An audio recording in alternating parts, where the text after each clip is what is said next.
Welcome to Celtic State of Mind. I'm John Dykes, and today I'm joined by Kevin Graham to talk about 24 hours that shook Celtic. Kevin, we've seen some bad times over the history of the club. How bad are we at this moment in time? Compared to recent history, we're bad. Compared to historical history, I know there's only one such thing as history, which is historical. But compared to the early 90s, we're nowhere near that. Look, we are bad compared to where we were 3-4 years ago. This is when you look at the highs of Brendan Rodgers, his first two trebles. We have sunk quite low, and this is where a lot of the anger, condemnation, just general apathy is coming from when you compare us to then. But if you're comparing us to where me and you grew up watching Celtic in the mid-90s, early 90s, and we're nowhere near that. But everything's all relevant. You can only compare yourselves to where you are to your recent highs, and where our recent highs are, we've completely fell off that cliff. And this is what's annoying quite a lot of people. Of course, we're always going to back the team, and of course there is ways of backing the team, and maybe the way that some fans last night up some people who are saying that it's like been worse, who's saying I'll get on with it, we've had worse times, but we've got to take into consideration we're coming to an end of an utter period of domination, and a lot of people actually do see that it shouldn't be coming to an end, especially not coming to an end this way, the way it is coming to an end, a way that a lot of people feel that it should have been stopped. And I think that's where we are. I think that's where a lot of the anger is. There's no point comparing it to the 1990s. No, I agree with that. We've got to deal with it on its own merits or otherwise, Kevin. And I think comparing bygone ages is one thing. We need to look at the here and now. Now, last night after the game, we had an extended broadcast because I did feel that the time was definitely then to make an announcement, and I mean that from Celtic's perspective. We'd been calling for an announcement for a number of weeks. Now, I take absolutely no pleasure in anyone losing their job. That's the first thing I would say. I also think that when you have people like Neil Lennon, who have committed so much of their career to the club, with success, with a massive amount of success, Kevin, then I think it's important that if and when that time comes, that it's done properly.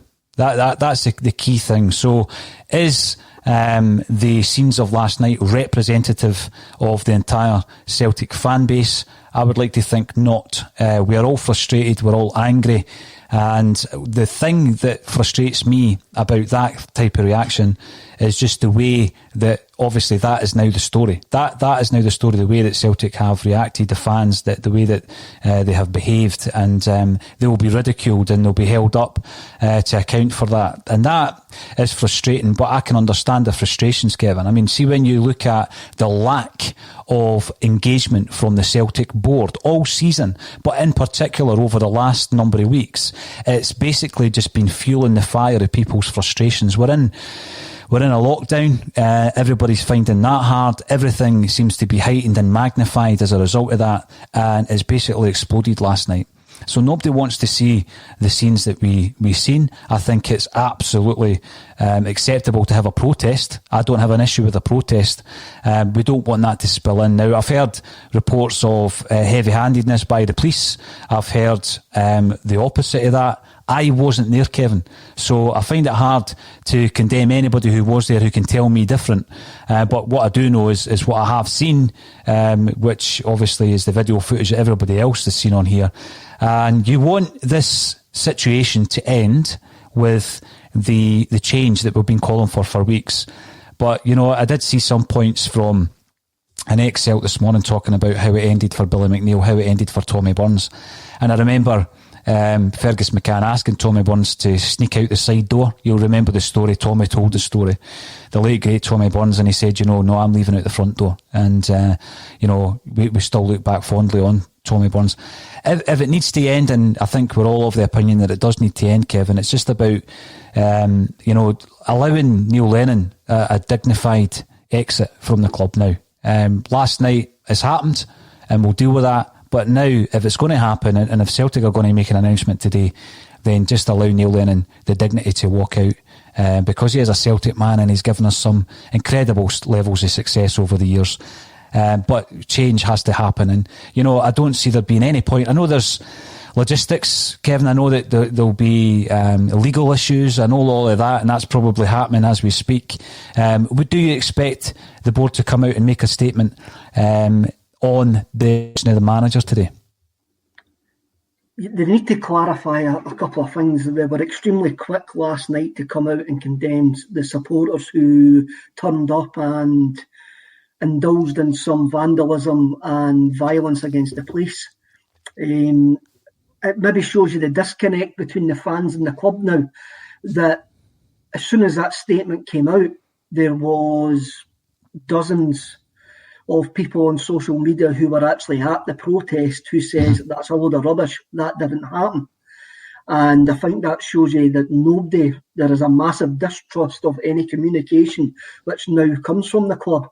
It kind of reminded me of the actual situation we had a few years back. It's more than a few years back now, right enough, at Dens Park. The infamous Dens Park riot, which anybody that was there, any of the 3,800 Celtic supporters that were there that night will tell you never happened. But the club were allowed that to go out, and they seemed quite quick last night to paint the protesters who did turn up as a violent lynch mob.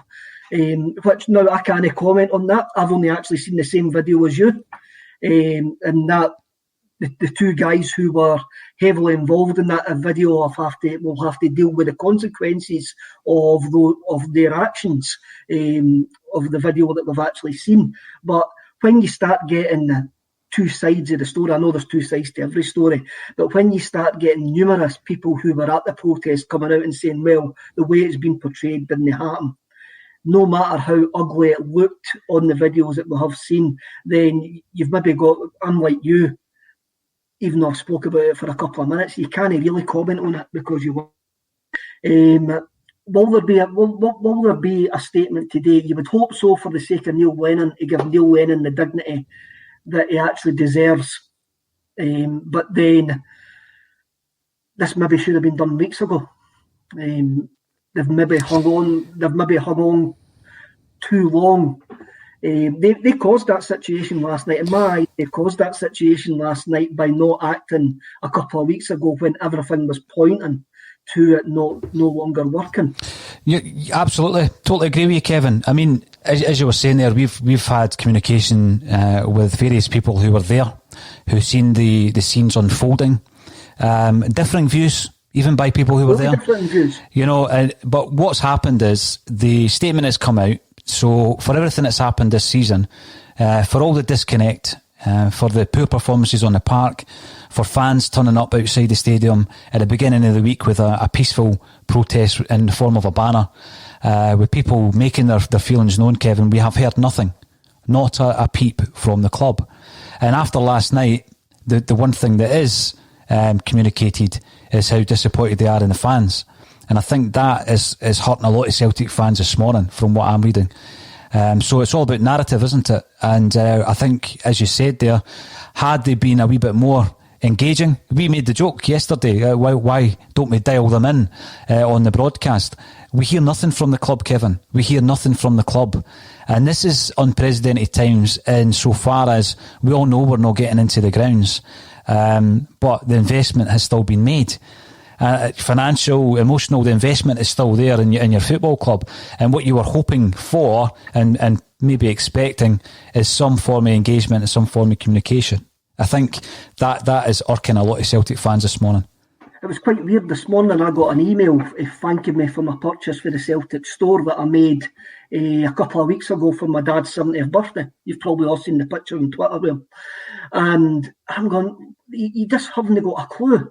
It's all right, they engage with us when they want us to buy season tickets, they engage with us when they want us to buy merchandise. But when they want us to have a say in the club, they don't engage with us whatsoever. I was heavily involved with a supporters group quite a few years back in the Ronnie Dyler years. And we used to have monthly meetings with the club when we had the banner of shame, as some people called it, on the upper tier. And we were getting phone calls left, right and centre from the ticket office and just before every away game saying, can you take 100 tickets? Can you take more tickets here and there? As soon as Brendan Rodgers came in, they sold another 15,000, 17,000 season ticket holders. The engagement stopped.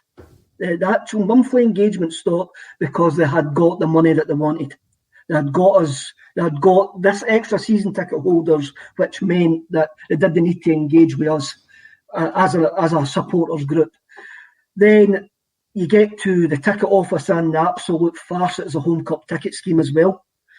And the way that tickets have been distributed, there is a certain narrative which can get peddled by supporters groups, and there's some truth in it, that they try to dilute the Celtic travelling support. They try to make sure that the support is of a certain demographic, more representative of maybe the Johnny-come-lately season ticket holders. And that's not saying that these Johnny-come-lately season ticket holders are not Celtic fans. I'm not saying that. But Celtic seem to actually pin an awful lot of credence and kudos onto these Celtic fans who have got more money than other Celtic fans. We know that's the way it works. And that annoys a lot of people. And that's always been in the background over these last 3 years. It's always been in the background. Success on the park masks a lot of problems. And as soon as that success goes from the stadium, from the pitch, from what we're watching, all of these things boil to the surface again. There's a lot of things that the Celtic board have done wrong over this period of domination. And there's been a lot of Celtic fans, and I'm on the ground with the Celtic fans.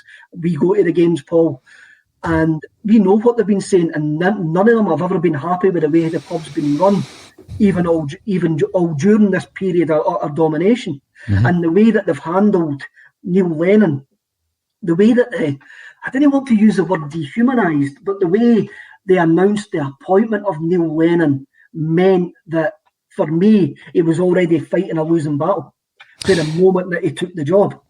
And I find that very hard to stomach.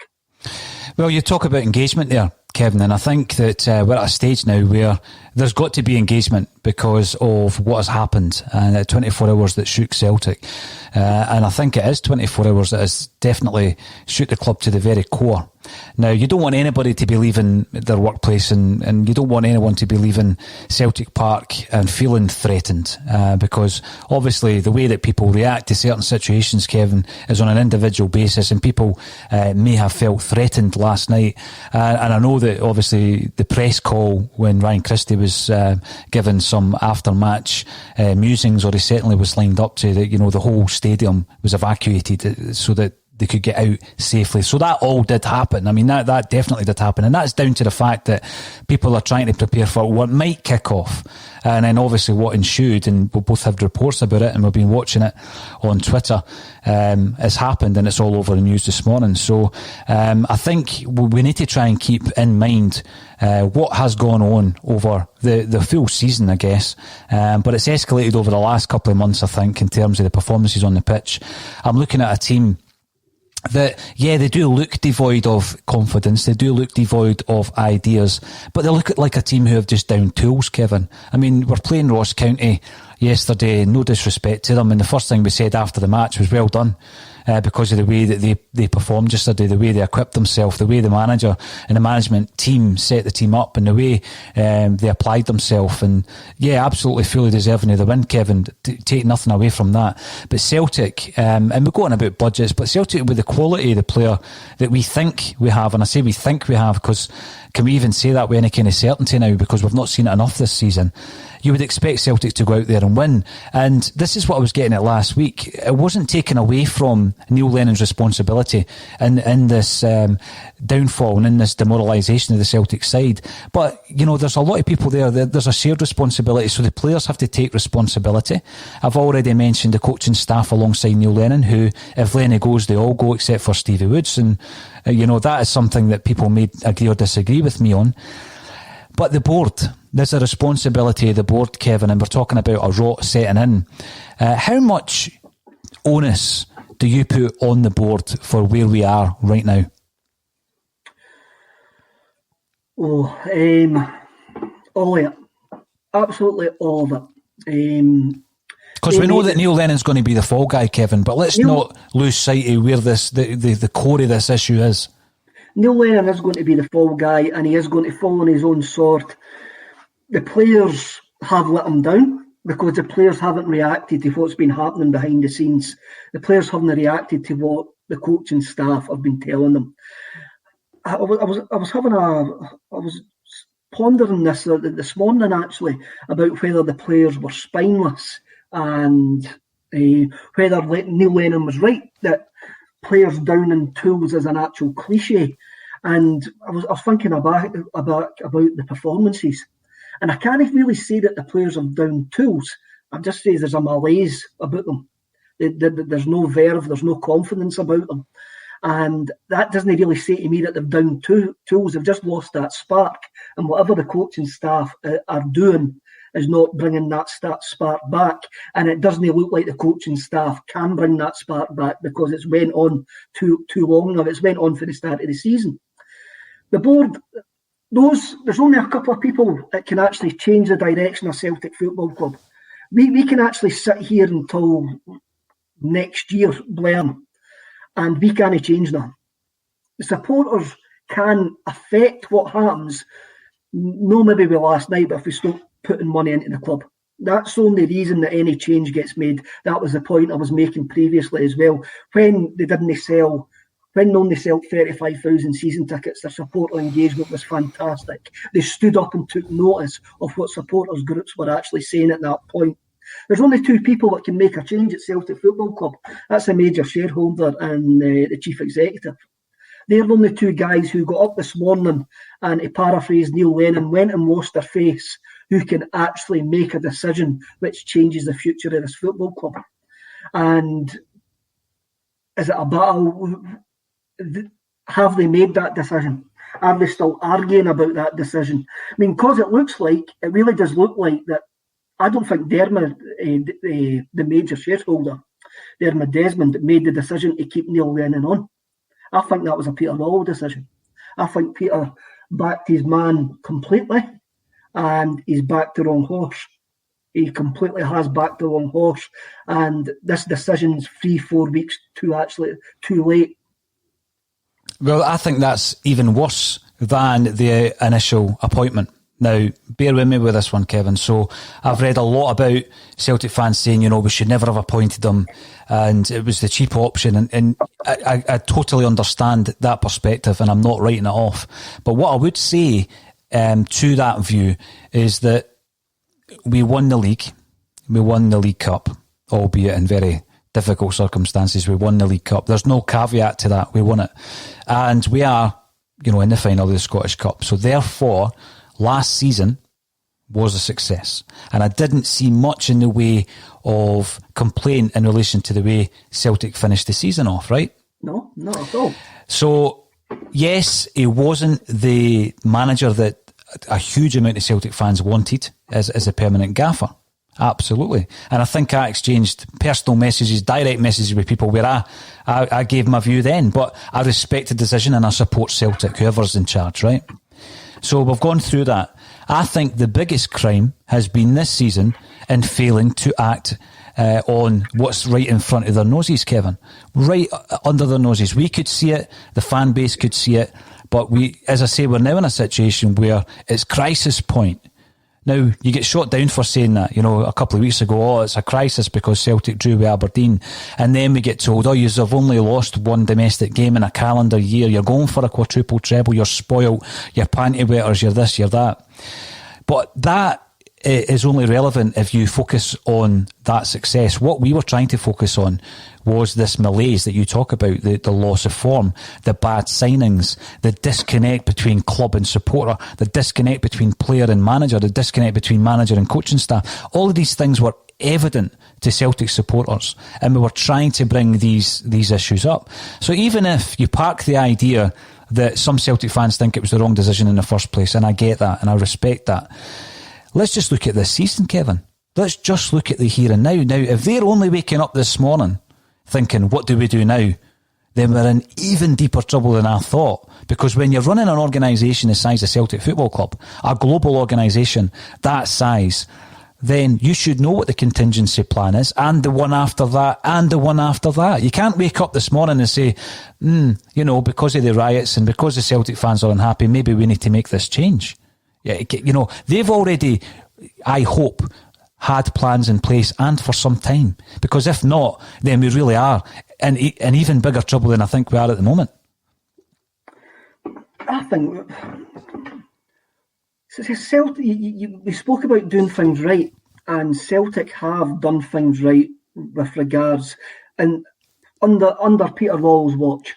Under Peter Lawwell's watch, we've been very, very faithful to the managers that we've had. And there's been I think only Mowbray would be the one that left during the season, if I remember correctly. My worry is, and my worry always was, that the downsizing is going to happen after this season.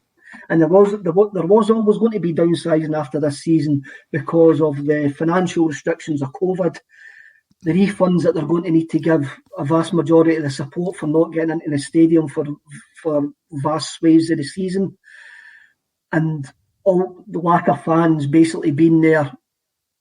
And my worry was that they reckoned that Neil Lennon was the man to see us, was the man to manage that overseeing of that downsizing. It always seemed like a short-term appointment, but then I started thinking, just over the last couple of weeks, the way that they've been backing their man, the way Peter Lawwell's been backing their man, I'm going, I wonder if they saw the fact that what always sticks in my mind is that statement, Neil Lennon knows a player. And that always sticks in my mind, that they put Lenny, because he was a safe pair of hands, and because it was the only level of the only level of salary that they were going to pay out for a manager going further forward. Mind you, COVID wasn't going to happen, so I wonder if that changed the thinking. I reckon they've backed him far too much, knowing, well, we didn't really want to make a change because making a change is going to cost us money. The thing with the showing faith in a manager and having a long-term plan, I think you just need to look at the contract that was offered. So it's a 12-month rolling contract. And what that says to me, and because you see it a lot in football, Kevin, don't you, that it's almost non-committal. It's like, we'll give you a 12 month, but we'll see how it goes. And if you don't do so well, then the compensation package isn't as big as a 3-year contract. So it's almost non-committal. I mean, have they had their fingers burned from the huge disaster of an appointment that Mowbray actually was? Because obviously there was a compensation package before he even came in for him and his staff. And then before you know it, he's sacked midway through a season. And then you've got to pay him off, and you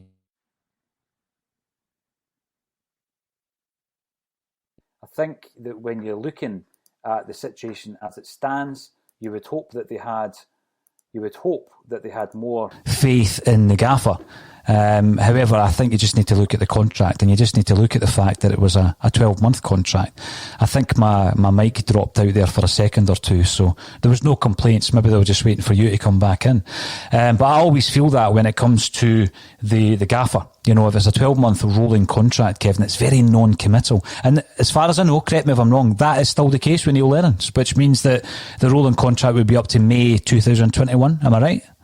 It would be, no, well, it starts every day. So it will be whatever the date today is, the 30th of November 2021, or the 29th of November 2021. There's always a year there, as far as I understand how it works. It's like the football equivalent of a 0-hour contract. Right. You might, so the result always starts a year from the following day. Martin O'Neill had a contract. He had a rolling contract because he wouldn't sign a longer deal. If I might be wrong there. My memory might be playing tricks on me there. Initially, I think Brendan Rodgers had a 12-month rolling contract as well, but that was renegotiated. Obviously, once we seen the success that he was giving us, and also I think at that stage had a plan to stay here maybe for 3 years. So we are now in a situation, Kevin, and I've called it 24 hours at Shook Celtic. I've asked you about your own memories of Celtic and where this ranks in terms of crisis point. I think, I would love to see an announcement coming out from the Celtic board. I think it's too late. I think it should have happened several weeks ago. And I think you're right. I think that has actually added fuel to the fire of these Celtic fans who are so frustrated, not only with what they're seeing on the park, but the fact that we don't feel like we can affect it in any way. Kevin, you're watching it at home. If you can get logged in, you're watching it at home. And then it's just basically came to that boiling point. I think that is the point of no return. The club know where we are in relation to our general feeling around what needs to happen. But I just do still feel, regardless of everything that I've said, I still feel that to hear Celtic fans outside the ground singing Neil Lennon GTF isn't the way I would see Neil Lennon's Celtic career finishing. That's not the way I would have expected to have seen Neil Lennon leaving Celtic Park for the final time, for example. I'm unsure if that would have happened if there was fans in the stadium. Yeah, I think the fans in the stadium would have gave the message well before now. I reckon this decision would have been made well before now if there was fans in the stadium and we were seeing the same performances. There's also an argument to say we wouldn't be seeing the same performances if there was fans in the stadium, but unfortunately there's not. It's up to the players and the coaching staff to handle that, and they haven't done it. The performances have been rank rotten, and the board need to make that decision now. What could be the hold-up is where we go next. I don't think there's any long-term planning in Celtic. I think they're very reactive. I think when you look at Brendan Rodgers got complete control of the club up until a certain point where the CEO where Peter Lawwell started kicking back against him. Quite rightly, because Brendan was making noises to actually get out the club, which has been proved. But you talk about Brendan getting his contract renegotiated. That got us £9 million. That got us £9 million renegotiating that contract. So that actually benefited the club. But where's that £9 million with it? £9 million never went on replacement coaching staff. It went on a man who I will always be thankful for stepped up in that February. And I've said this plenty of times. There is a book to be written about his man management between February and the end of that season, because what he done at that period was fantastic. I says on the post-Cup final podcast, the Hearts Cup final podcast, that I was saying goodbye to him when he stood in front of that Scottish Cup, and I was utterly surprised that he got the job full-time. We're at this point, when I say there's going to be a book written about his man management between February and May that year, there'll only be a book written about his man management between August and this precise moment in time here. When you look at, I call it a malaise. When you look at when you look at the lack of energy and the lack of purpose in that squad when they've got so much to play for, it's really quite strange. Oh, absolutely. And I'm keeping my eye on the breaking news as we're on the Bulletin, because a lot of the time we don't know exactly what's happening in real time because the comments coming in thick and fast. I'm still trying to work my way through some of the earlier ones, but obviously we will keep an eye on that. And if anything happens, I'm sure that will join and enter the discussion as well. Get the right management team installed, says Joe McAleer via YouTube. And the players are there to pull it together. Now, the reason I'm bringing this up is I'm going to ask you, Kevin, there's obviously a few different options should the decision be made that Neil Lennon is relieved of his duties. The first thing that I would like to look at is if Neil Lennon is relieved of his duties, does that mean, or do you expect John Kennedy and Gavin Strachan to also be sacked? Oh, right. This depends if it's a Peter Lawwell production or a Dermot Desmond production. If it's a Peter Lawwell, production, the John Kennedy and Gavin Strachan will be in charge of the team on Thursday night and probably at the weekend. If it's a Dermot Desmond production, they'll go as well, I think. Right. That's just an utter gut feeling. Right. Well, on that point, Kevin, because it's a possibility, let's be honest, it's a possibility for Thursday night. If John Kennedy and Gavin Strachan are installed on a temporary basis, and I dearly hope that's not the case, and we put in a performance which is unlike anything we have put in this season, would that then say that they have down tools for Neil Lennon? Because John Kennedy and Strachan are already there. They're not going to give you the spark that a new management team, the bounce that a new management team can give you. I got slaughtered for saying that one of the conversations that the CEO or Dermot Desmond would be having would be with Scott Brown. And I got slaughtered for suggesting if Scott Brown says that they've got John Kennedy and Gavin Strachan's back, that they're not the problem, then they would get kept in place. And if they'd remove Neil Lennon and all of a sudden we do get what I would term a dead cat bounce and the players all of a sudden start playing, then it's easy to point to Neil Lennon being the problem. Easy to point to Neil Lennon being the problem. Welcome to Stephen Ray. Welcome to the show, Stephen. You're commenting on YouTube. For anyone who is watching on YouTube, make sure you subscribe. I mean, we've been going out on a daily basis, Kevin, but the way things are going, it might have to be multi times a day, because if something's announced at some point today, we're going to have to come back on so that we can get the Celtic fans' views on it. So we'll definitely be doing that. Lennon's record this season is currently worse than Mowbray's and slightly better than McCarry. Goodwill in the bank only gets you so far, but we're out of the Champions League, Europa League and the League Cup and possibly the League. This is the thing, when we're talking about the goodwill, and I was asked the question last week as well, and it's a very good question, Kevin. Has he got goodwill in the bank? A massive amount. It's a big bank of goodwill that Neil Lennon has. And I think you've seen that being someone who has viewed the situation day in, day out on the Axon Bulletin. If you ever do say something against Neil Lennon, up to the last couple of days, the amount of people who are vehemently against your view, that support Neil Lennon to the nth degree. So yeah, absolutely, you're right, Stephen Ray. I totally agree with you. Goodwill in the bank only gets you so far, and I think that goodwill is gone. It's gone now. Now, interestingly enough, his record this season, currently worse than Mowbray's, slightly better than McCarry's.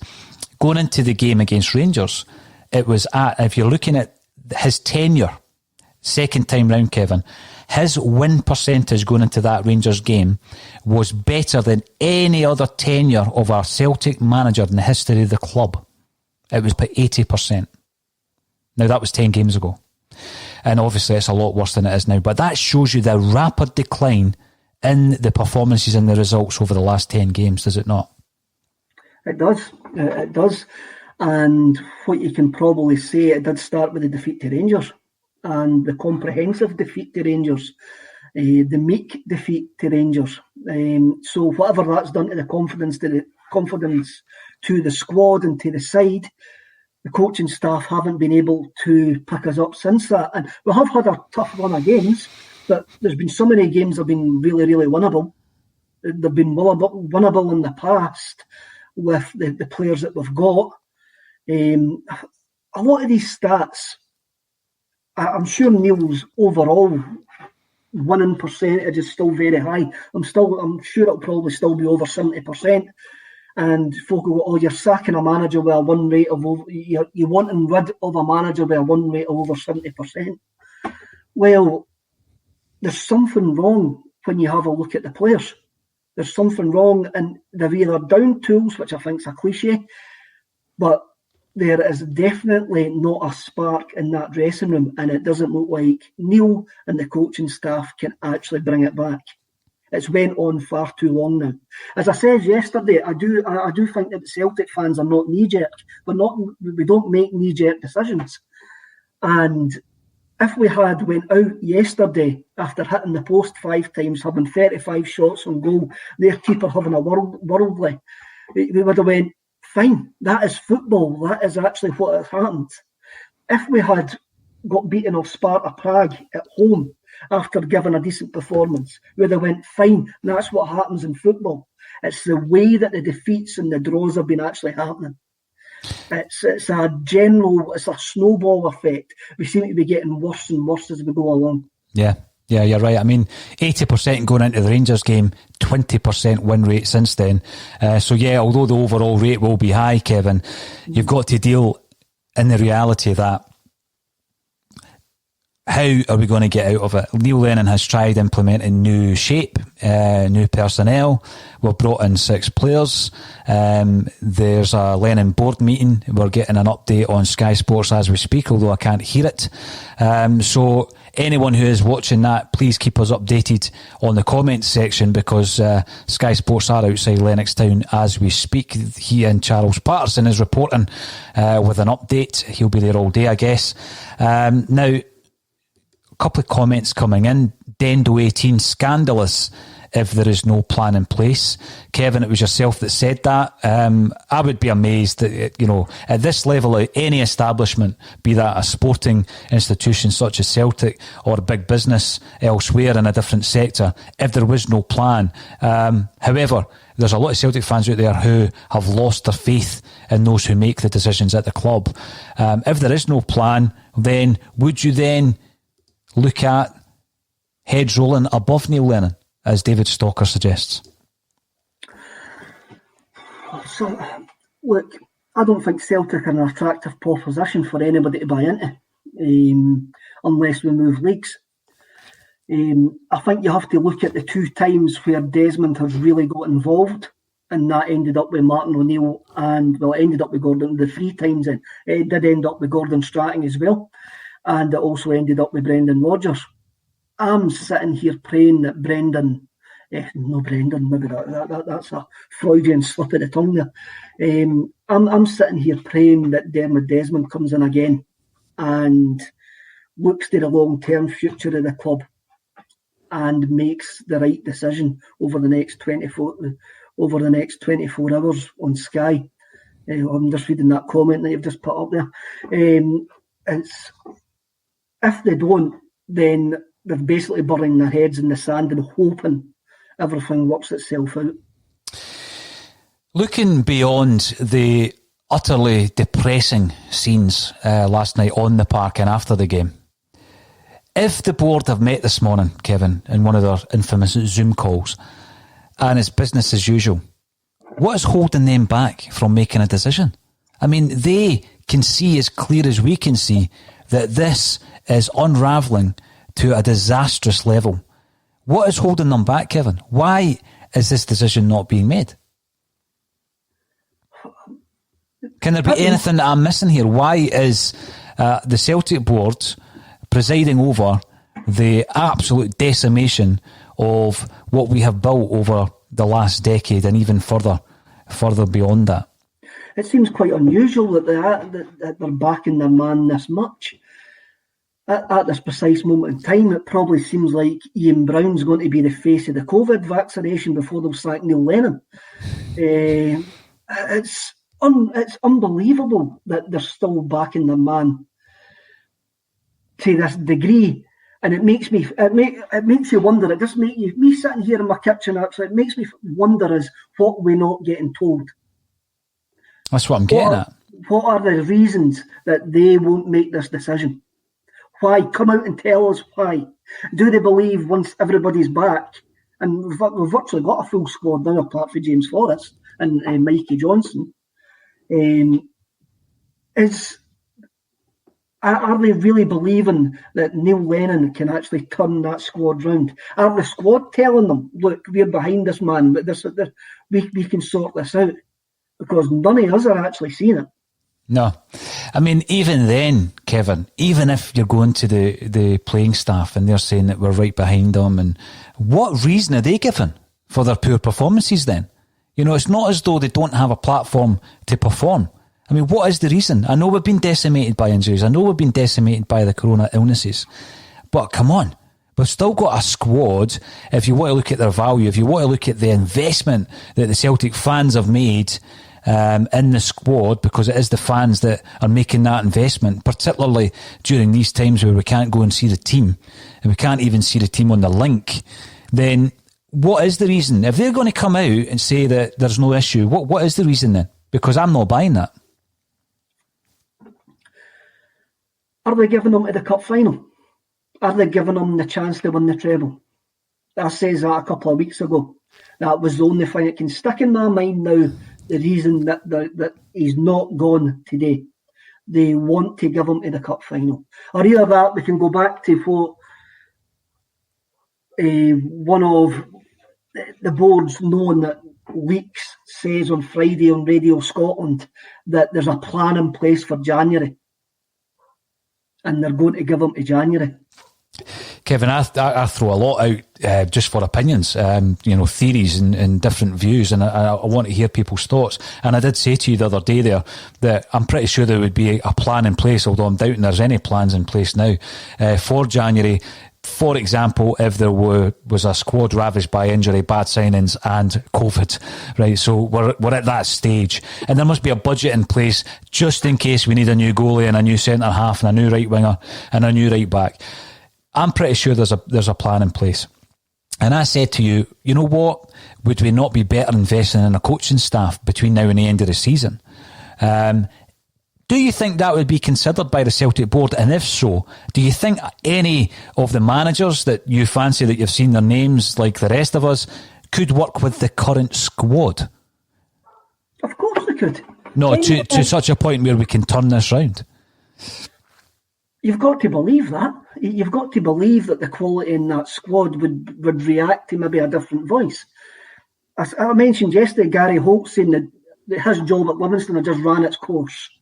Pep Guardiola, I was very surprised that Pep signed another 2-year deal with Man City, because he was another advocate of players only listen to you for a certain amount of time, then they switch off. I thought we were in that situation with Neil. It seems that the board disagree. They're absolutely burying their heads in the sand and backing their man to get them out of this hole, and it's to hell with any ramifications that's actually happening.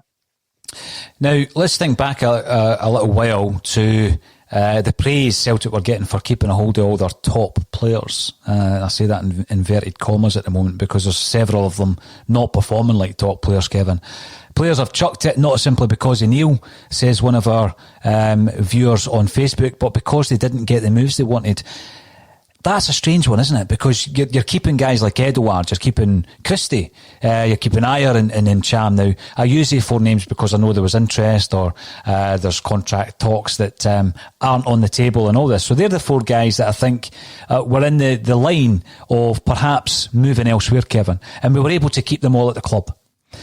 Now, there was no complaints from the Celtic fans when we kept them all at the club at the time.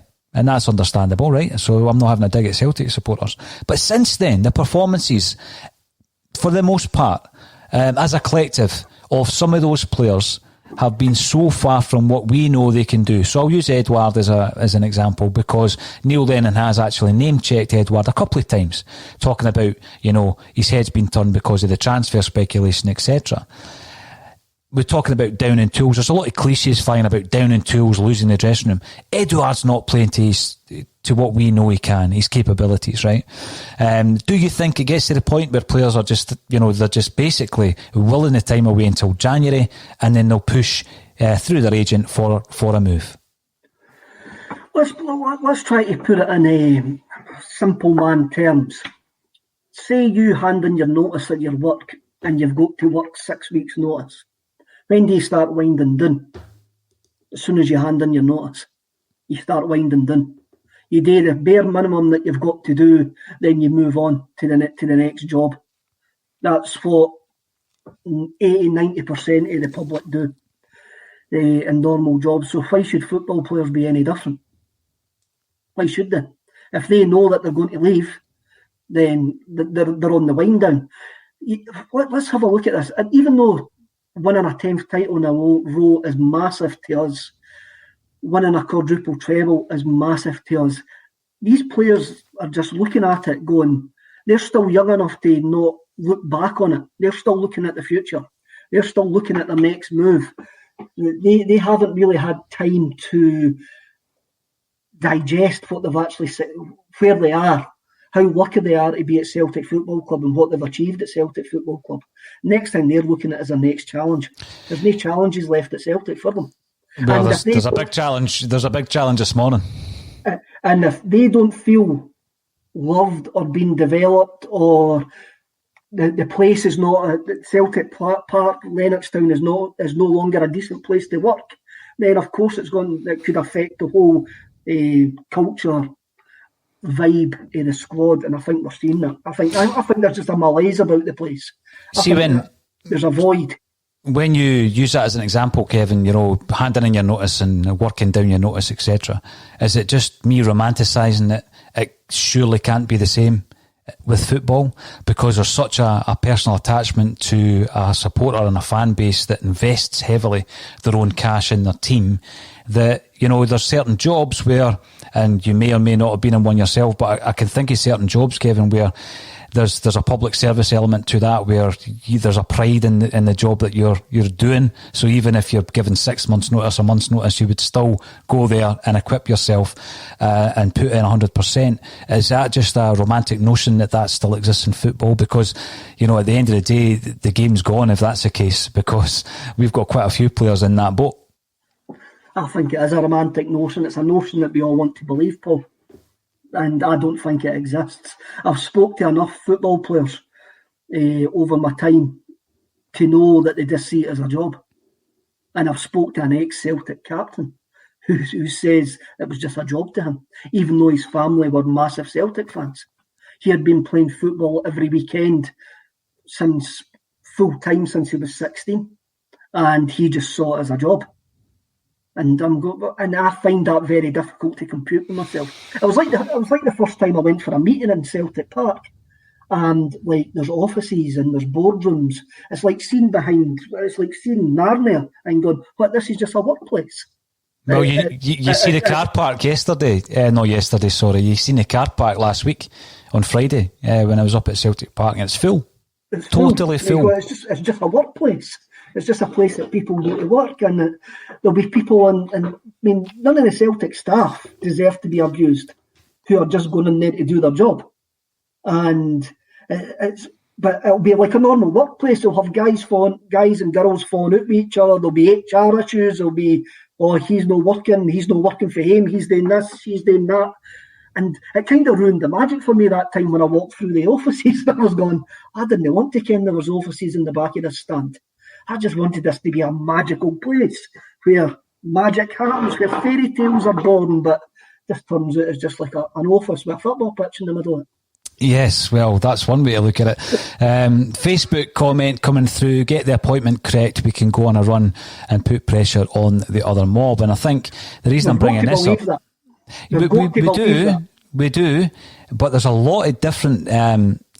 areas of that you need to start questioning, and one of them is what we've just discussed there. If you've got, let's say, 4 players who are angling for a move, Kevin, that doesn't change regardless who the gaffer is. No, it doesn't.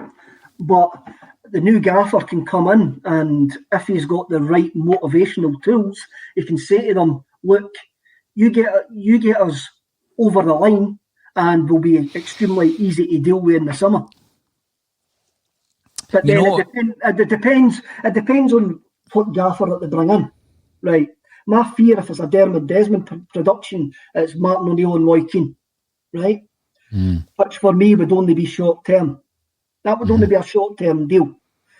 But if you bring in a longer term manager, then I would expect that manager, he would maybe go to those 4 players. I'm quite happy for you to leave in January so I can build my own squad, because I've got assurances that I'm going to be here longer term. I'm going to be here far longer than you. Whereas if it was Martin O'Neill, Roy Keane, Gordon Strachan, or whoever else has been named as a short-term gap, then you're trying to convince the players to actually stay for the good of the jersey. And I don't think that'll work anymore.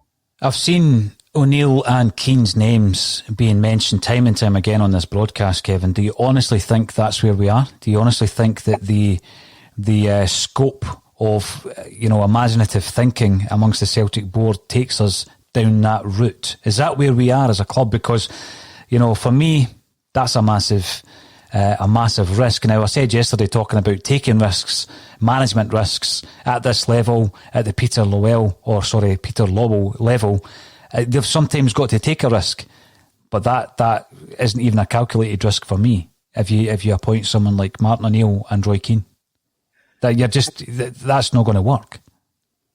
I can explain my feelings as to why I think it's not going to work. I mean, I think everybody on here probably agrees with me. I mean, I'm not the voice of the Celtic support. I don't try to be, but really, is that all they've got? Is that the only idea they've got? This is going to sound really, really flippant, but we're talking about Neil Lennon losing his job. That shows you the height of ambition and forward thinking that is already there by the decision makers. I think that answers your question, that there is probably a high, not odds on, but there'll be a short favourite that you're going to end up with a Martin O'Neill or a Gordon Strachan. Well, when you're looking at, you opened up the show today talking about history, and it's always important to look back, and Celtic is built on a tradition and a history, and it's one to be proud of, Kevin. When we look back on the appointment of Neil Lennon, we can all remember where we were when we heard that Neil Lennon was appointed permanently after the Hearts game, but history will tell us that he's won a double, potentially a treble. I think this season is what it's all about. We keep going back to his appointment being wrong at the time. Whatever was wrong about it, it still worked last season. Mm-hmm. It's this season that I'm focusing on. It really is this season. And surely they're watching it as Celtic fans, as I know they are. The people that we're talking about. I know that Peter Lowell is a Celtic fan, Kevin. And I know that there's a lot of detractors on today talking about him, but surely he's watching that as a Celtic fan, and he knows, not today, not last night, but weeks ago, that there was a potential that this day would come, and the day has come. So they're not waking up this morning scrambling about for ideas. I'm hoping that in that position, at a club the size of Celtic and a business the size of Celtic, Kevin, that this has already been considered some time ago, not just this morning. And they've got more on their notepad of alternatives than Martin O'Neill and Roy Keane. You look at what's happening just now. It seems to me that they've got one horse and they're backing that horse. You look at the narrative that's went out in the press today, and you look at the certain cheerleaders. They're now getting called cheerleaders. There's guys that Celtic fans have backed when they've been slagging other clubs and that, but they're cheerleaders. And I'm not going to name them because everybody knows who they are. And the narrative seems to be, this is a gross overreaction for a blip. This is a gross overreaction. We've only lost one cup tie in 35. We've got a cup final coming up. If we win our games in hands, games in hand, it's only 5 points. We've still to play Rangers 3 times. There's still 24 games left. A cup defeat was always going to happen. This is a gross overreaction. You saw it all last night on social media. You saw it with fans of other clubs chipping in. You saw it with esteemed ex-pros, journalists, stuff like that, all chipping in with that. The board seems to have that mentality. Those making the decision, if they're saying at the moment it's business as usual at Celtic Park, well, it is lunchtime, maybe they're all away for their lunch or something like that. That's business as usual. If it's all business as usual at Celtic Park, then you can't get away with, they think everything's fine. It'll all work itself out. And that is shocking. And that is terrible. Well, it's not going to work itself out, because what happens is you start looking at an idea, and at the time, it was an idea that not everyone shared, that Neil Lennon was not the man to lead us through this season.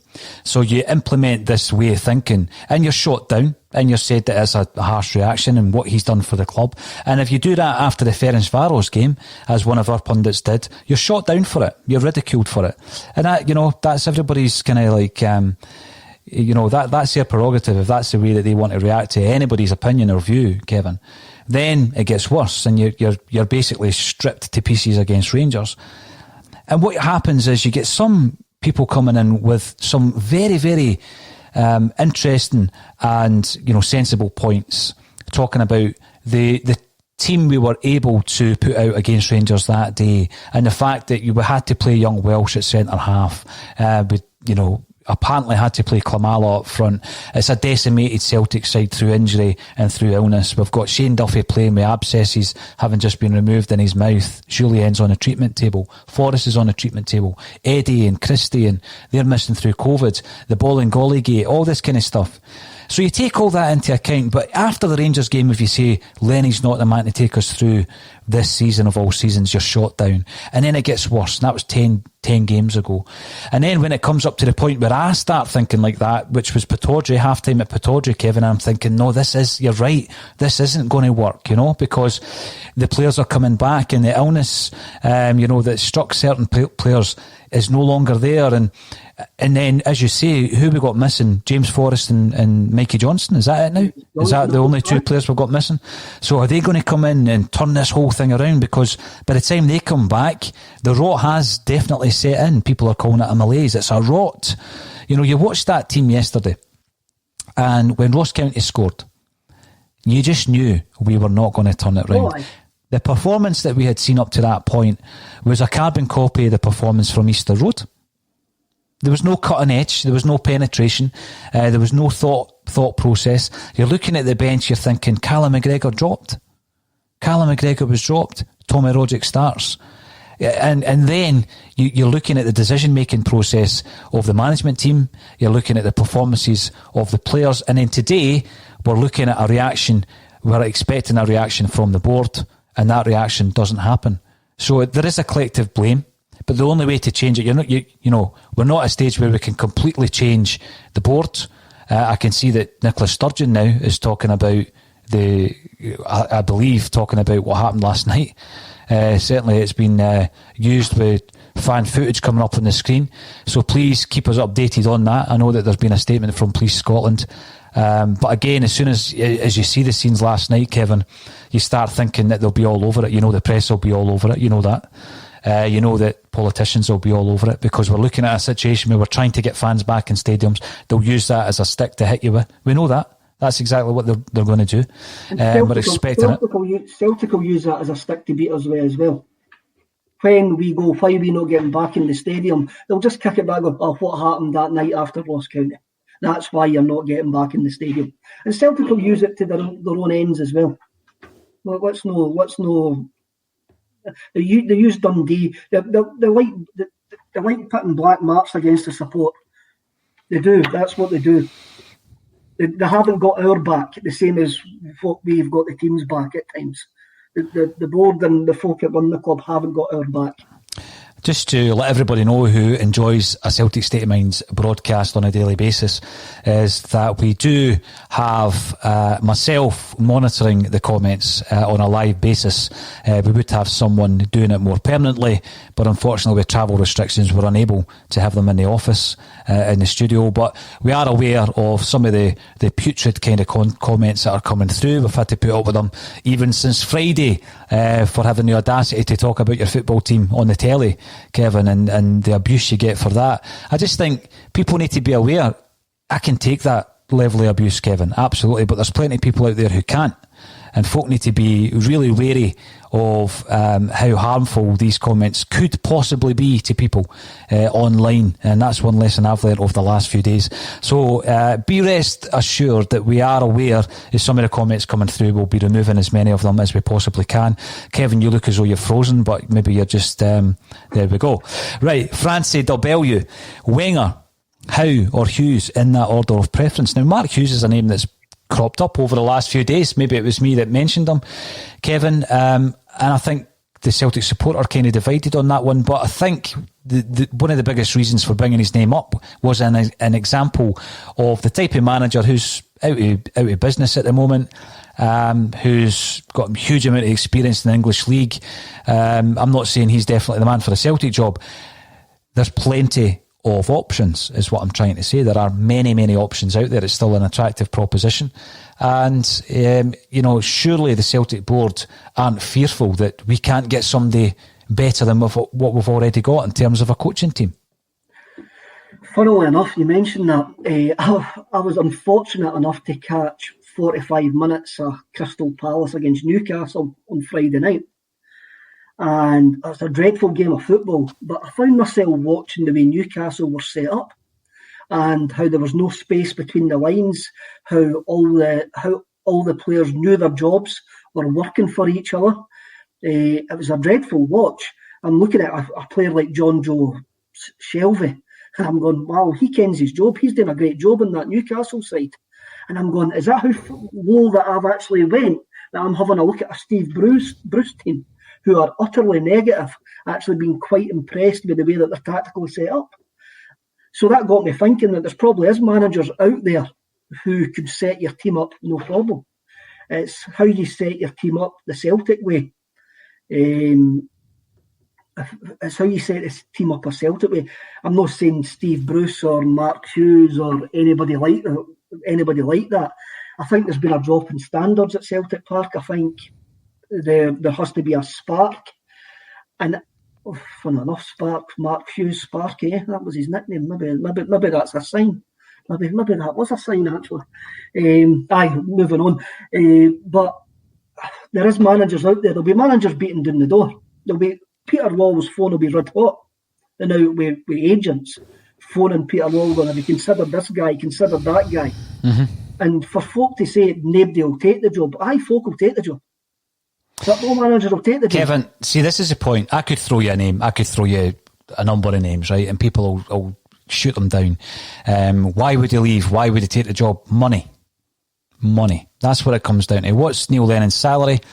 I was having a look just online. Obviously, I don't know the exact figures of anyone's salary, but there are some very reputable sites out there, not necessarily football sites, that give you an idea of a football manager's salary. And, it might shock you when you see somebody like, and I'm not saying we're going to appoint him before I get shot down again, Kevin, Roberto Martinez, and you look at someone of that level and how much they're making. And you then compare that to how much Neil Lennon makes at Celtic. The disparity isn't even a Klamala. And we seem to buy one of them every single year and waste money on signings like Soro, who I've barely seen, or Bayo or Kouassi, and the list goes on and on and on. And it's about being a wee bit more smarter and efficient with the whole makeup. Now that goes to boardroom level, Kevin. But I'm not slagging off even a recruitment team or the manager for any of that. That's money wasted. Let's invest that in a manager. Let's invest that in a manager of that ilk, of that level. Are they available? There's plenty available. Why are they out of a job? Because that's football. It doesn't mean say they're a bad manager. No. I mean, there's plenty of guys who are great managers who are out the game at the moment. And I just feel that if it's a status quo due to the lack of ideas on the part of the Celtic board, then they have already gambled up till now, and they're gambling even more on this most historic of seasons. You can't say the fact that there's nothing been done. The fact that Sky Sports are actually saying it's business as usual, you've then got to suggest that they believe that everything's going to be fine. They actually do think everything's going to be fine, and that is terrible. And they've never thought about this situation actually coming about. There is managers out there. Who would beat Peter Lawwell's door down for the Celtic manager's job, but they would probably chuck Peter Lawwell out at the same time because they would want full control of the football club. Precisely. They would throw, if you're spending £2 million a year on a manager, then Healy will be going, well, I'm not going to work with a chief executive who sends me a Soro, a Kamala, or a Shred. No, that's not happening, eh? And you can probably have a look right back to the fact is we can all wonder why Brendan Rodgers wanted to go to China, We all knew Brendan Rodgers was working his ticket, but there was a reason that he was working his ticket. And there is a decent argument to say that the way our club is, the people who run our club, or one person who run our club, chased Brendan Rodgers down the road to Leicester. Mm-hmm. No, it's a good point, because as you say there, you've got to relinquish some of that level of control, Kevin, if you want to get in a manager like that who wants to implement a whole change in culture at the club. And I think that's what Brendan Rodgers was trying to do. And I think you've encapsulated the situation perfectly well there when you've explained it now. Free the bench, a couple of sexy names, high profile names. High profile doesn't always get you results. But on the flip side, we're seeing names like Gordon Strachan. Wouldn't surprise me. You wouldn't be my choice. But I'm just thinking, did I ever think that Strachan and McGee would be the Celtic management team to see us towards 10 in a row? Come on. Zinco, Vix, 8754, please. I've just had a vision in my mind there. Kevin, compose yourself. Compose yourself. Now, yeah, I do agree with Chris Murray. Gordon Strachan is a real manager. He absolutely is. You look at Gordon Strachan prior to coming to Celtic. I'm no waving a flag for Strack, by the way. But you remember his career in management before Celtic. It was unspectacular, wasn't it? And there's a lot of managers like that as well who have got a lot of English football experience. You say the names and you get shot down. I've said Alex Neil previously. I've seen him mentioned. A few of the guys here are conversing about people like Mark Hughes, over 500 games in the EPL, international management experience, but he wouldn't do a better job than Neil Lennon. Has he got a better track record? Has he got a better track record than Strachan did when he got the job? I mean, come on. For what I can remember with Hughes, I can't really remember how he done with Man City, but I can remember his Stoke team, and I think he got Stoke 3 ninth place finishes, top half finishes. Now, everybody says if you can do it on a wet Tuesday night in Stoke, then you can do it anywhere, to paraphrase that messy thing.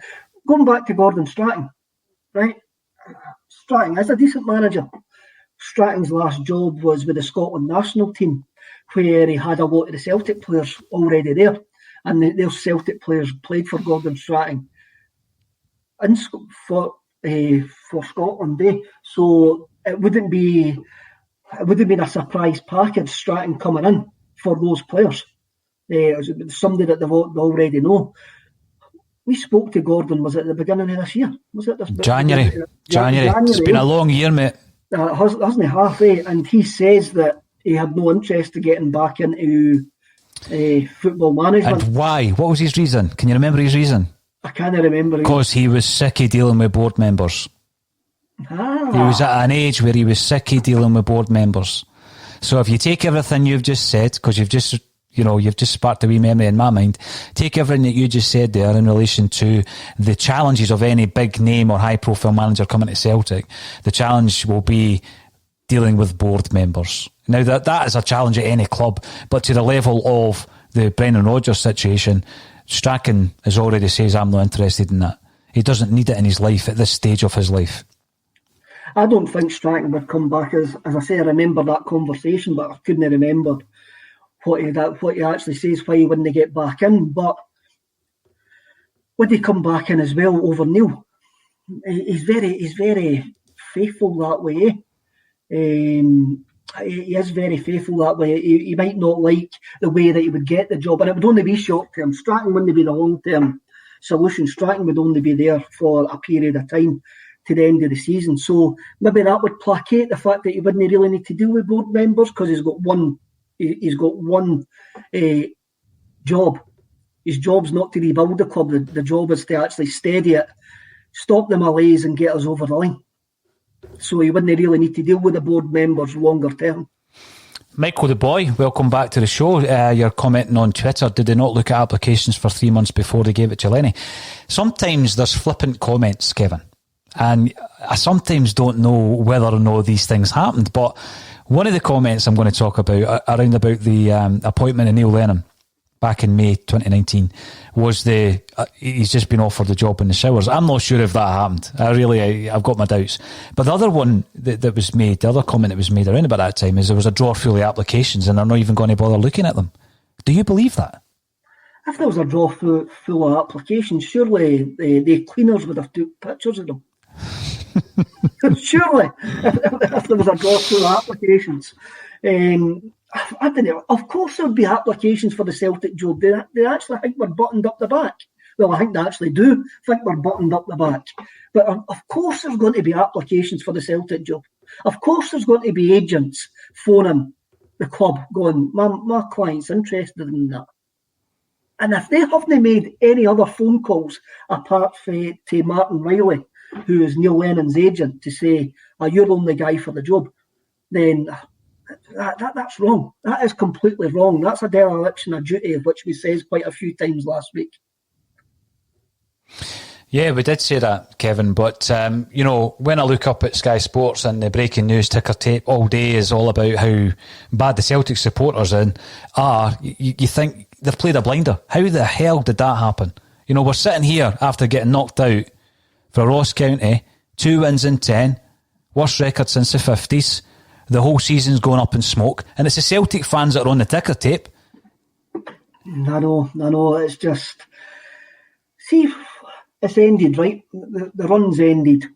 And I remember saying last year, the game against Hibs, the semi-final against Hibs last year, how would we want this to end? How would we want a cup defeat to happen? Because we all knew it was going to happen. We can't win everything forever. That was always going to be... I visualised it in the next round against Alloa and Peter Grant getting down and blessing himself after they scored the winning goal. I think I could have taken that. Last night, I didn't see that coming. You did. I did. I think there was a bit of coincidence, a bit of history. The fact is, Ross County were the last team to beat us in a cup tie over 90 minutes. Right, so it should bookend the whole story then, and let's move on. Exactly. Bookended. It's been a perfect full stop to a glorious chapter, and I think sometimes I've just got to look at it. I'm actually quite okay with the way it ended, because it was going to end at one point, but we've been on a horrendous run of form. We've got put out to a side that actually deserved it, and they're no side I've got any beef with. And it wasn't a cup final, and it wasn't a semi-final. They did deserve it, but we went out with a whimper, didn't we? I mean, see, when Ayeti hit that post and it's maybe just a reaction, turns around and smiles, you're kicking the screen, man, honestly, especially when it's taking you 27 minutes to get into the stream and you end up watching it on his goal and there's this big white smile. You're thinking, I'm not smiling. Was anybody else smiling on a Celtic State of Mind? Probably not. You said something last week, it got me thinking, Kevin, because sometimes that's what, people throw things out there and you do consider it. But Ben Clifford has said, if Maloney came in with Strachan, then it's a different story. You said the same, did you not, about Martin O'Neill? Because obviously there's a lot of Celtic fans completely writing off the idea of Martin O'Neill and Gordon Strachan. But how big a part does the coach play in this? Massive part. Because the manager is the kind of figurehead, isn't he? And that's fine. But I mean, even when you speak to players who were involved in O'Neill's team, the coach day to day was the man that the players worked with. And then Martin O'Neill would maybe come in on a Thursday before a game, and then he would appear before a game in the dressing room. Sometimes he would implement changes, even to shape, Kevin, that they hadn't discussed all week.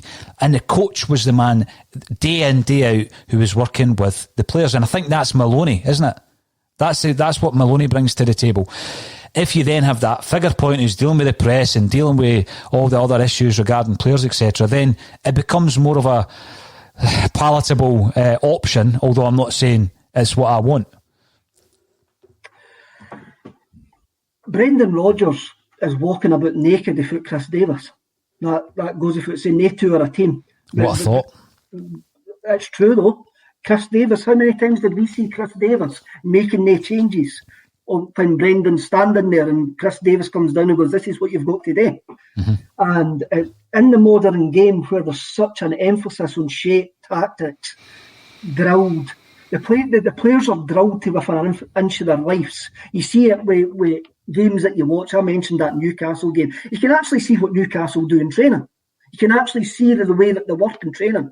So whoever the coach is, I don't know who the Newcastle coach is, but it's a coaching team. It is an absolute team now, and the manager's got to have trust in the guys behind him. You've mentioned Mark Hughes. Mark Bones went with Mark Hughes everywhere where he's went. Mark Bones quite highly rated as well. So would Hughes be the same if Mark Bone? Would Hughes be the same if Like you see these teams that go around with each other. You had a look at Martin O'Neill, Walford, Robertson went with him everywhere. Walford also went to Bolton with Neil Lennon. I forgot all about that. Something to came into my head there. So that you have got these teams that go about. Gary Parker went with Neil as well. You look at Ronnie Dyler. John Collins was forced on Ronnie Dyler. John Kennedy was forced on Ronnie Dyler as well. Mm-hmm. It doesn't seem to work, does it? When this sort of happens, every coach has got their own agenda, and we can only put meat on the rumours of what we know, of what we've been told. And John Kennedy is a very progressive coach. If you're looking at it black and white, Neil Lennon's not a progressive coach, and he's already admitted that himself. So are they two ever going to actually have a working relationship? Is it ever going to work? Well, sometimes, Kevin, if someone is particularly good at something that you work with, that's great because you can let them get on with that. So you could look at it two different ways. And of all the progressive techniques that Neil Lennon has already admitted he isn't invested in, are being done elsewhere, then surely that allows the manager to thrive in what he's good at. What is Neil Lennon good at? Is it the man management? Is that what he pins his CV on? Because you were talking there about coming in and being given a coaching team, and it's not ideal. Well, I'll tell you who it's ideal for. It's ideal for the man who's appointing you. Because what that tells the man who's appointing you is that level of control, that Brendan Rodgers wanted and didn't get, you've lost that from the very first moment you take charge of the team. So Ronnie Dyler never had any control. Of course he didn't. Neil Lennon's not had any control. So you can take that into the recruitment side of things. You can take it into any kind of influence that you have. The minute you take the job and you're allowing the CEO or the board of directors to tell you that this is your coaching staff, straight away you're relinquishing a huge chunk of the control that someone like Brendan Rodgers or any of the other elite managers or high-profile managers would demand. These guys are all going to demand a much larger level of control than what Neil Lennon's had and what Ronnie Dyler had and what, at the very end that Brendan Rodgers realised that he had, because he wanted more control, and that's why he's no longer the manager of the football club. Mm-hmm. Brendan's here for 10 in a row. He's long gone. So that's where the boardroom level, that's where the blame and the responsibility lies at boardroom level. The manager, under a certain current circumstances, he's got to go. The whole coaching team, other than Stevie Woods, I keep saying that's the caveat. But the players, there's a huge responsibility, and someone said here, how come the players aren't getting called out? I think we've been trying to do it to our audience, certainly here, but in the mainstream, you've got to look at people coming out and calling out a lot of these players as well, Kevin. They have let the side down, Lenny down, and us, as Celtic supporters, have let us down as well. They have, and we've said that for a number of weeks. The players can't be just overlooked in this situation that we find us in. They're part of the rot. They are part of the rot, and they've got to look within themselves. And not they don't owe us fans anything. They didn't, but they owe themselves some. They owe themselves a professional pride in what they do, and they've got to look at themselves in the mirror and say, "Am I doing everything I can do for myself?" That's the only way you can talk to football players now, because they don't really give a hoot about us, really.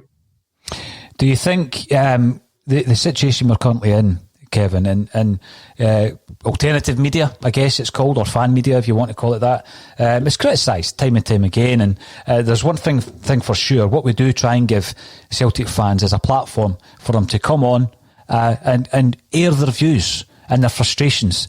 And that's exactly what we've been doing over the last few days. I mean, yesterday, in terms of the amount of people that tuned in, it was incredible. And that's because we can't get to the games. We can't let the players or the board or the management know how we feel. And that, again, is how last night happened. I mean, the frustration and the anger has all spilled out into what happened last night. So, again, when you're looking at whether or not they care about us, Kevin, I think the lack of communication and the lack of engagement that we have experienced during lockdown has been absolutely unacceptable from the club. Are they only going to get in touch with us to give us a rap on the knuckles because of what happened last night, or to sell us Adidas merchandise? Is that the only time that they're interested in engaging with Celtic fans, or at Christmas time where we're trying to push for more sales from the Celtic Superstore? Because if so, they've lost touch with what Celtic are all about. There's the reason. You've hit the nail on the head. Why Neil Lennon can't be sacked. He narrated the Christmas video.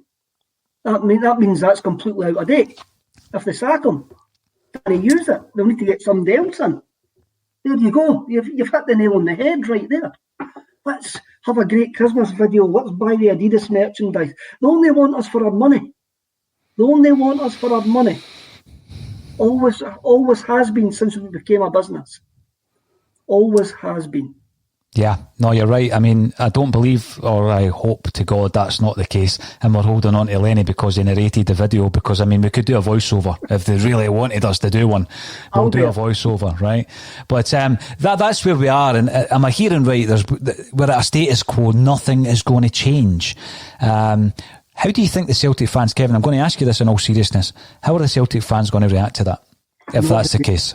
Not very well. We're not going to react to it very well. How can they sit there and watch what we've watched over the last 10 games? And that sounds so small when you actually say it, 10 games. But we can see the bigger picture. They can't see the bigger picture. We can see the bigger picture. And it's nothing to do with blind panic about losing a bloody league title. It's a blind panic because we can't fix anything. We can't stop it. I mean, look, they give the players an excuse when they started piping in crowd noises. You hear the crowd noises. How rubbish is that? I mean, piping in the "come on, you boys in green." Are the players really missing us that much that they need to actually have like electronic crowd noises coming into the ground to make them feel at home? It's a farce, an absolute farce. And the Celtic support are not going to react very well to it. No, I think you're absolutely right. But at the same time, it's almost as if we're living day to day, and that's a worry, Kevin, because at this moment in time, without the pick-me-up that any change, you see it. It's often used in relegation battles. They change the manager, they pick-me-up, they win a few games. And a lot of the names I've seen are absolute specialists at getting clubs out of an issue in terms of relegation. This is different. This is winning a league. It's massively different. And without that, and with everything that's happened, we're going to the San Siro on Thursday night. We're going to the San Siro. We're playing a team that's on form. We are nowhere near being on form.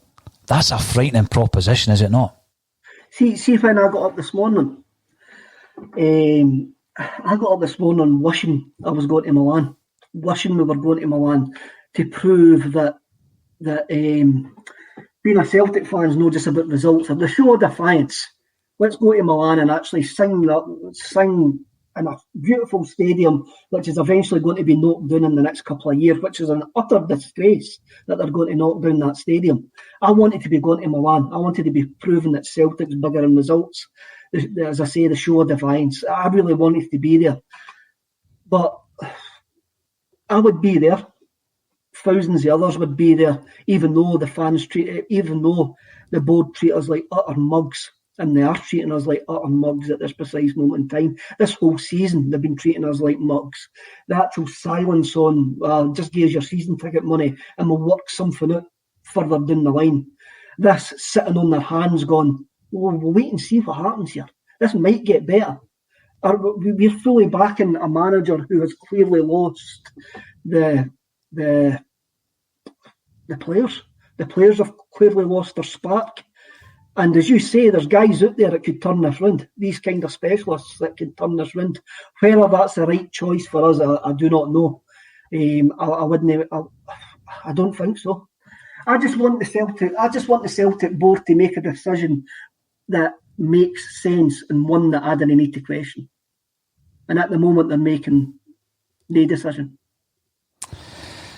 The contempt from the board won't be quickly forgotten, says Barca Boy. Welcome to the show, Barca. I was just looking through some of the other messages that we're trying to manage, because obviously people who are not used to winning trophies and any level of success are revelling in Celtic's demise at the moment. And you know what? In football, Kevin, you expect the usual football kind of tensions and banter and crack and all this kind of stuff. But, you know, this is a Celtic podcast, and that's all we want to talk about is Celtic. That's all our focus is on.